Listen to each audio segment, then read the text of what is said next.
여러분 안녕하십니까? 여수 MBC 뉴스데스크입니다. 여수 산단 주요 대기업들이 잇따라 사택 재개발 사업을 추진하고 있습니다.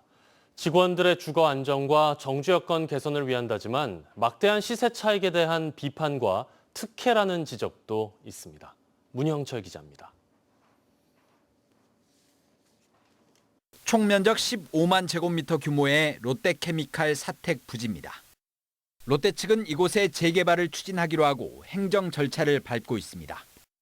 최고 29층 2,700여 세대의 아파트를 지어 900여 세대는 사택으로 사용하고 나머지 3분의 2에 해당하는 1,800여 세대는 민간에 분양한다는 계획입니다. 소동에 있는 21만 4천 제곱미터 면적의 한화솔루션 사택도 재개발을 위한 절차가 진행 중입니다. 한화 측이 계획한 아파트 규모는 최고 31층에 총 2,900여 세대. 소호 중림 간 도로 개설 사업과 연계해 여수시가 먼저 재개발을 제안했다는 게 한화 측의 설명입니다. 여수시는 이들 사택 재개발 사업에 대해 도시계획위원회 자문 등 관련 절차를 진행할 예정입니다.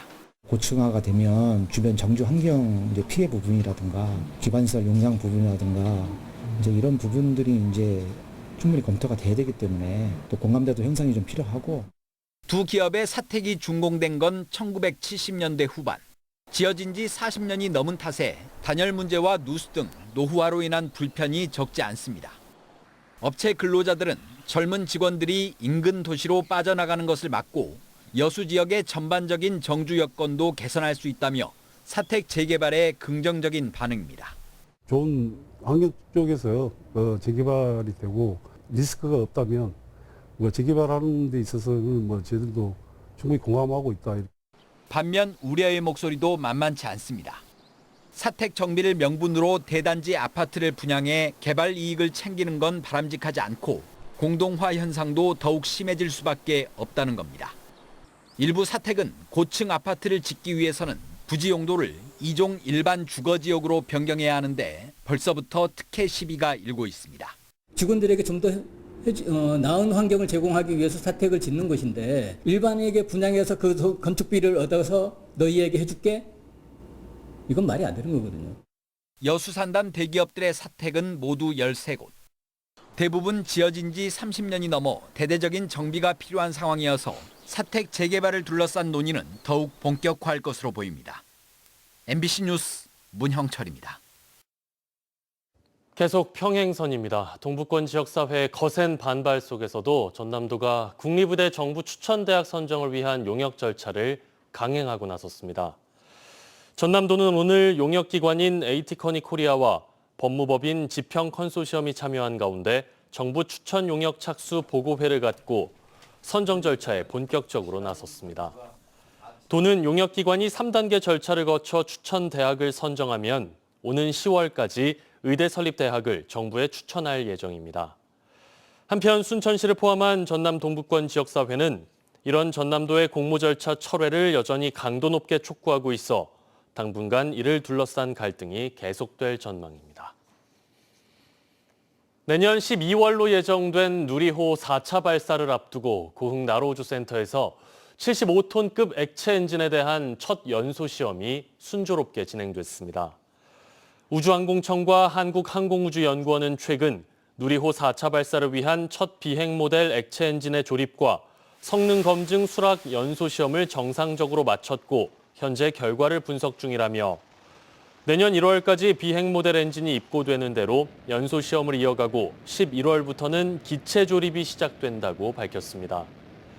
이번 4차 준비 과정은 향후 5차와 6차 등 반복 발사를 위해 한화 에어로스페이스가 항우연으로부터 기술 이전을 받아 처음으로 발사체 시스템을 완성하는 역할을 한다는 점에서 의미가 있습니다. 지난달 입주가 시작된 신규 아파트에 하자가 잇따라 발생해 일부 주민들이 이사를 하지 못하고 있습니다. 대기업 건설사가 지은 광양의 한 아파트에서 벌어진 일인데요. 주민들은 약속을 지키지 않는 건설사와 사용 승인을 내준 지자체에 분통을 터뜨리고 있습니다. 보도에 김단비 기자입니다. 비가 내리는 것처럼 새 아파트 천장에서 물이 쉴 새 없이 떨어집니다. 밤새 떨어진 물은 40리터 플라스틱 통을 거의 가득 채웠습니다. 누수 의심 현상이 맨 처음 발견된 건 지난 1일. 아파트 안방입니다. 보시는 것처럼 천장 여기저기 구멍이 뚫려 있는데요. 이 구멍에서 지금도 계속해서 물이 떨어지고 있습니다. 여러 번의 천공 작업에도 물샘 현상을 해결하지 못한 겁니다. 결국 이 입주민은 이삿날 짐을 풀지도 못한 채 당장 숙박업소를 전전해야 할 처지에 놓였습니다. 나는 이 집을 진짜 뭐 5억이란 돈을 들여가지고 진짜 어떻게 해서 애들하고 살아보려고 대출까지 받아갖고 들어왔는데 집은 저 모양이지. 이 아파트는 지난 5월 사전 점검 때부터 한 세대당 많게는 200건의 하자가 쏟아졌던 곳입니다. 당시 주민들은 입주 전까지 99% 보수를 완료하겠다는 시공사의 약속을 믿었는데 지난달 30일 입주를 앞두고 보니 장판이 깔려 있지 않거나 거실 타일을 실리콘으로 마감하는 등 집 상태가 엉망이었다며 분통을 터뜨립니다. 이런 상황에도 사용 승인을 내준 지자체의 책임론도 불거졌습니다.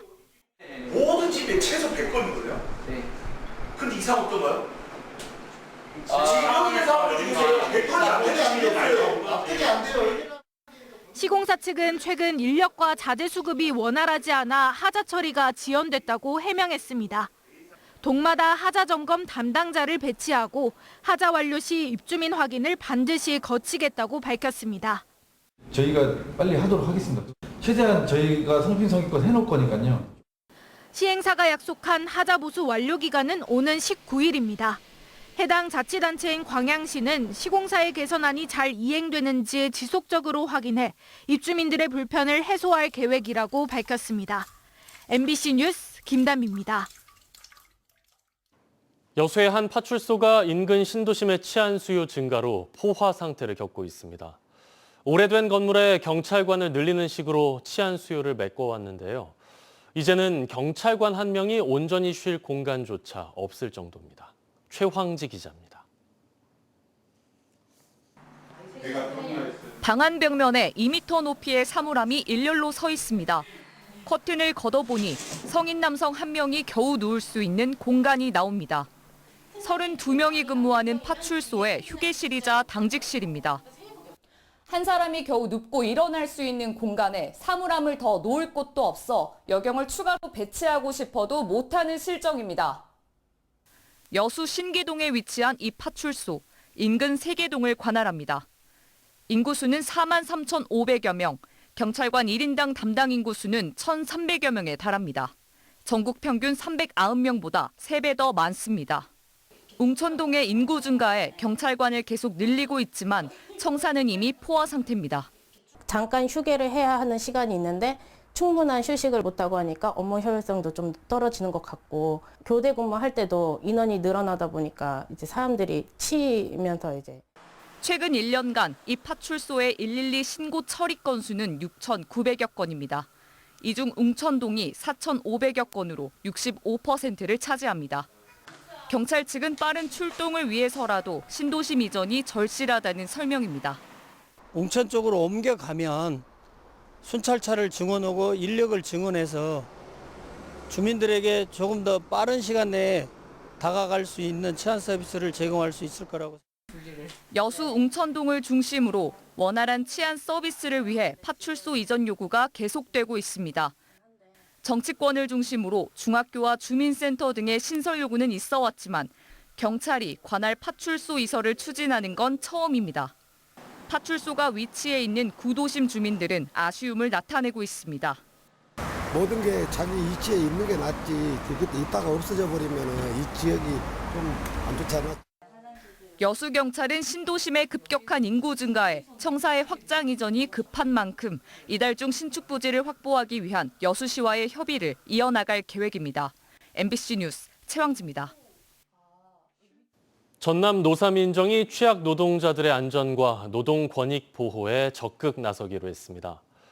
전남도 노사민정협의회는 오늘 전라남도 동부청사에서 전남 노동권익센터 등과 MOU를 체결하고 전남 지역 23개 자활센터에 노무 관리를 지원하고 안전한 작업 현장을 만들기 위해 상호 적극 협력할 것을 약속했습니다. 도는 이번 협약이 노동자들의 노동 권익을 보호하고 사고 없는 안전한 노동 환경을 조성하기 위한 새로운 계기가 될 것으로 기대하고 있습니다. 광양제철소가 최근에 설치한 사내 GPT 플랫폼 PGPT가 직원들의 생산성과 업무 효율성을 크게 개선한 것으로 나타났습니다. 광양제철소는 지난 3월 사내 업무 지원 시스템 활용 가이드에 GPT를 개설해 IT 시스템 활용법과 문제 해결 방법을 신속하게 안내받을 수 있도록 했으며 앞으로는 인사와 노무제도까지 활용도를 넓힐 계획이라고 밝혔습니다. 포스코는 또 장기적으로 현업 관련 전문 분야로도 이를 확대해 보다 스마트하고 효율적인 업무 지원 체계를 갖추고 사내 IT 인프라와 AI의 접목을 가속화하는 디지털 전환에 박차를 가하기로 했습니다. 올 시즌 전반기를 1위로 마무리한 기아 타이거즈가 내일부터 후반기 일정에 들어갑니다. 7년 만에 통합 우승을 일궈내기 위해선 투타의 집중력이 관건이 될 것으로 보입니다. 한신구 기자의 보도입니다. 2위와 3게임 반차 선두로 전반기를 마무리한 기아 타이거즈.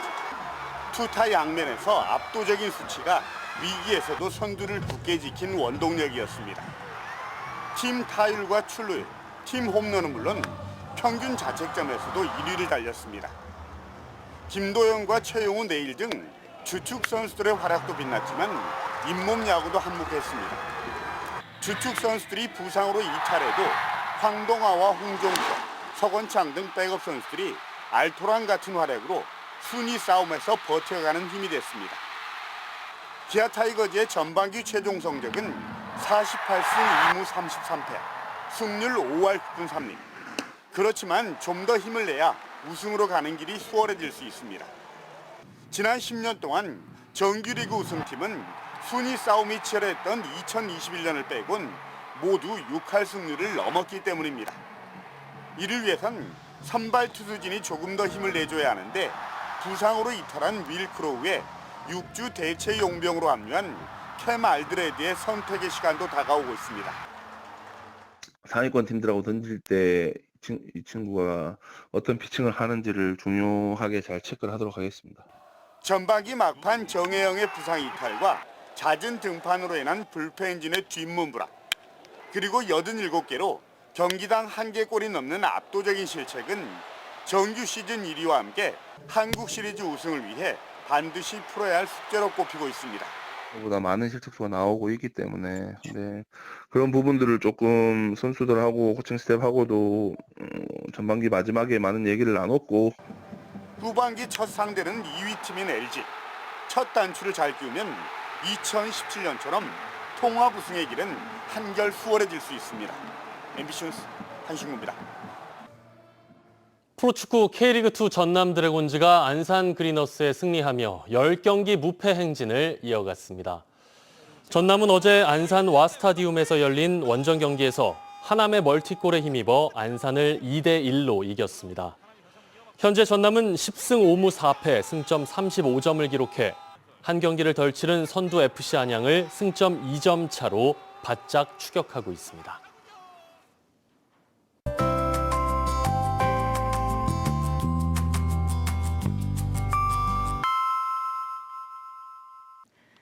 날씨와 생활정보 정리해드리는 생활포커스입니다. 전남도가 전세 사기 피해자에게 생활안정자금 100만 원을 지원합니다. 전세 사기 피해자로 결정을 받은 가구 중에 피해 주택이 전남에 있고 현재 주소를 전남에 둔 도민은 생활안정자금을 지원받을 수 있습니다. 장마철 비가 이어지면서 쌈채소 가격이 일주일 사이 10% 넘게 올랐습니다. 지난 5일 기준 적상추 소매 가격은 일주일 만에 17.3%, 쌈배추는 한 포기에 26%가 올랐는데요. 앞으로 농산물 가격 오름세가 더 커질 수 있다는 분석이 나오고 있습니다. 한 주의 시작도 흐린 하늘과 함께했습니다. 비는 내일부터 다시 이어지겠는데요. 오다 그치다를 반복하며 전남 지역에 내일과 모레 30에서 80mm, 많은 곳은 120mm의 강한 비가 오겠습니다. 습기와 함께 기온은 크게 올라 후덥지근하겠습니다. 전남 전 지역에 폭염주의보가 발효 중인 가운데 내일도 낮 기온 29도까지 오르며 오늘과 비슷하게 덥겠습니다. 자세한 지역별 기온 보겠습니다. 아침 기온 전 지역 24도로 출발합니다. 한낮 기온은 여수 28도, 그 밖의 지역은 29도로 예상됩니다. 내일 해상에도 흐리고 한때 비가 오겠습니다. 바다의 물결은 남해서부 앞바다에서 0.5에서 1.5m, 먼 바다에서는 1에서 최고 3m로 일겠습니다. 여수의 내일 만조 시각은 오전 11시 6분, 간조 시각은 오후 5시 7분입니다. 지금까지 생활포커스 송유라였습니다. 오늘 오후 2시 20분쯤 광양 국가산단 내 한 석탄 정제 공장에서 불이 나 노동자 3명이 다쳤습니다. 불은 20여 분 만에 진화됐지만 이 과정에서 노동자 2명이 2도 화상을, 1명은 타박상을 입어 병원에서 치료를 받았습니다. 소방당국 등은 잔여 오일 제거 작업 중 화재가 발생했다는 공장 측의 진술을 토대로 정확한 사고 경위를 조사하고 있습니다. 5.18 단체와 정치권이 5.18 민주화운동 폄훼 논란이 일고 있는 이진숙 방송통신위원장 후보자와 강민수 국세청장 후보자에 대한 지명 철회를 촉구했습니다. 5.18 단체와 기념재단 등은 오늘 성명서를 내고 윤석열 정부는 5.18 폄훼 인사까지 적극 기용해 스스로 반민주적인 독재자의 길을 걸어가고 있다며 만약 임명을 강행한다면 광주 전남 공동체의 거센 저항에 직면하게 될 것이라고 비판했습니다. 더불어민주당 광주시당도 보도자료를 내고 5.18을 왜곡하고 폄훼하는 세력을 결코 용납하지 않을 것이라며 윤석열 대통령은 즉각 두 후보의 지명을 철회해야 한다고 밝혔습니다. 강민수 후보자는 과거 본인의 석사 논문에서 5.18 민주화운동을 광주 사태로 명명했고 이진숙 후보는 SNS에서 5.18은 폭도들의 선전선동에 따라 발생했다는 댓글에 좋아요를 누른 것으로 나타났습니다. 광양시가 전국 도농통합시 가운데 두 번째로 삶의 질 지수가 높은 도시에 선정됐습니다. 광양시는 최근 대통령 소속 농업 농어촌 특별위원회가 처음으로 공식 발표한 전국 도농복합시 농어촌 삶의 질 평가에서 경제 7위, 문화공동체 3위, 지역활력 6위 등을 차지하며 종합 점수에서도 경기도 이천시에 이어 전국에서 두 번째로 높은 평가를 받았습니다. 이번 삶의 질 지수는 기존 통계 자료를 활용해 경제와 보건, 복지, 지역 활력 등 5개 분야에 걸쳐 농어촌 79곳과 도농복합시 50곳 등 전국 129개 도시를 대상으로 평가했습니다. 지난 주말 열린 가수 싸이의 광주 콘서트에서 관객 7명이 탈진 등을 호소해 병원으로 이송됐습니다. 광주소방본부는 지난 6일과 7일 광주 서구 월드컵 경기장에서 열린 싸이 콘서트에서 관람객 7명이 탈진 등 온열 질환 증세를 보여 병원으로 이송했다고 밝혔습니다. 이들 외에도 관객 140여 명이 물을 받아가거나 잠시 쉬어가는 등 현장에서 응급 조치를 받았습니다.